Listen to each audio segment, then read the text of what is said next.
The F-35 can now send target data to aircraft carriers. F-35 officials with the Joint Program Office explained that the F-35 has identified and transmitted targets to ground weapons, such as artillery and rockets, in recent exercises as well. This scenario, one senior official said, specifically happened during ongoing multi-domain battle exercises in the Pacific. The Pentagon's F-35 has conducted test attack missions in tandem with other aircraft, surface ships, and ground weapons as part of its maturation as both a multi-role fighter and aerial node or sensor system able to acquire and relay target information. Alongside its widely discussed attack weapons and technologies, including a 25mm cannon along with air-to-air and air-to-ground weapons, the F-35 is increasingly being developed as a platform able to perform drone-like targeting and surveillance missions. Referring to the F-35's long-range sensors and ISR capabilities, Pentagon officials have told Warrior Maven that the aircraft has cued land weapons and surface ships in recent exercises. The F-35's ability to integrate with air, ground, and sea platforms is there. We do missions at Edwards AFB where we integrate with aircraft carriers and destroyers, Lieutenant Colonel Tucker Hamilton, F-35 Test Director, Edwards AFB, told reporters. We have been able to work with these assets to prosecute simulated attacks.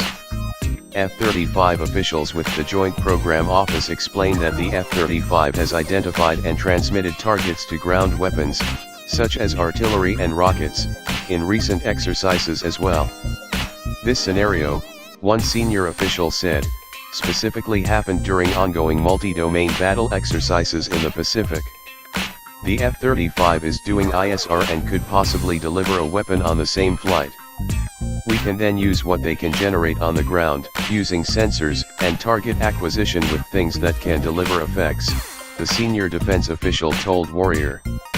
The aircraft can relay targeting data through its own data link and onboard sensors such as its Distributed Aperture System, DAS, and Electro-Optical Targeting System, EOTS. These sensors acquire and organize targeting information using long-range cameras, infrared cameras, radar warning receivers, and database library-like technologies such as mission data files used to identify emerging threats against a known database.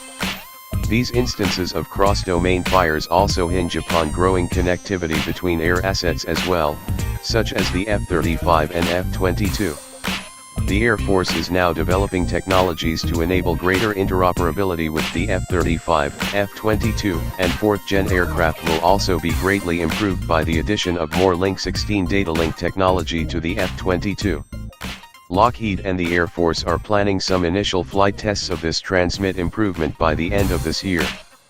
Once fielded, the F-22 TAC Link 16 will enable the F-22 to receive and transmit with other platforms, such as the F-35, F-16, F-15, and others, Air Force officials said.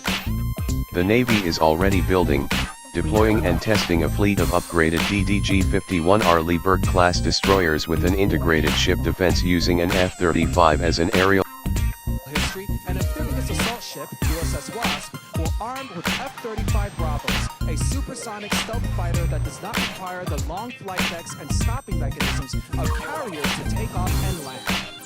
It's a historic day and a historic patrol.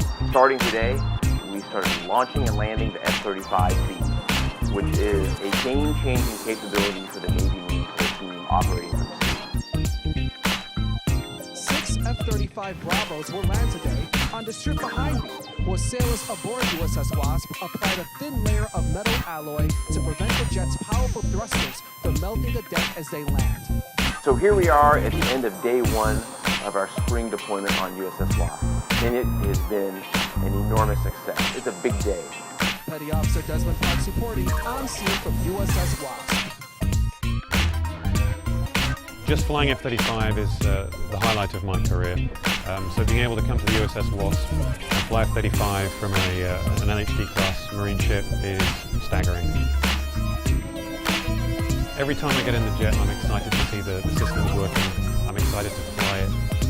I'm very excited about what it's going to bring to the UK and all the partner nations in terms of capability. the UK, this is the future for our carrier aviation. The UK is building 2 new carriers, the Queen Elizabeth class, and the F-35B is the principal weapon system to fly off that carrier.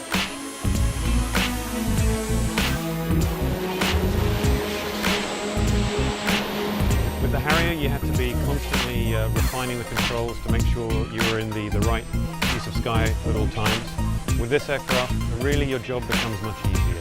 It's a much less stressful task, so it's a much safer aircraft to fly.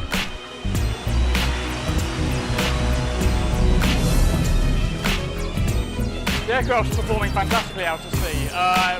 Obviously we had the prior experience on DT1 a couple of years ago, and we saw then that the F-35 suited this environment very well.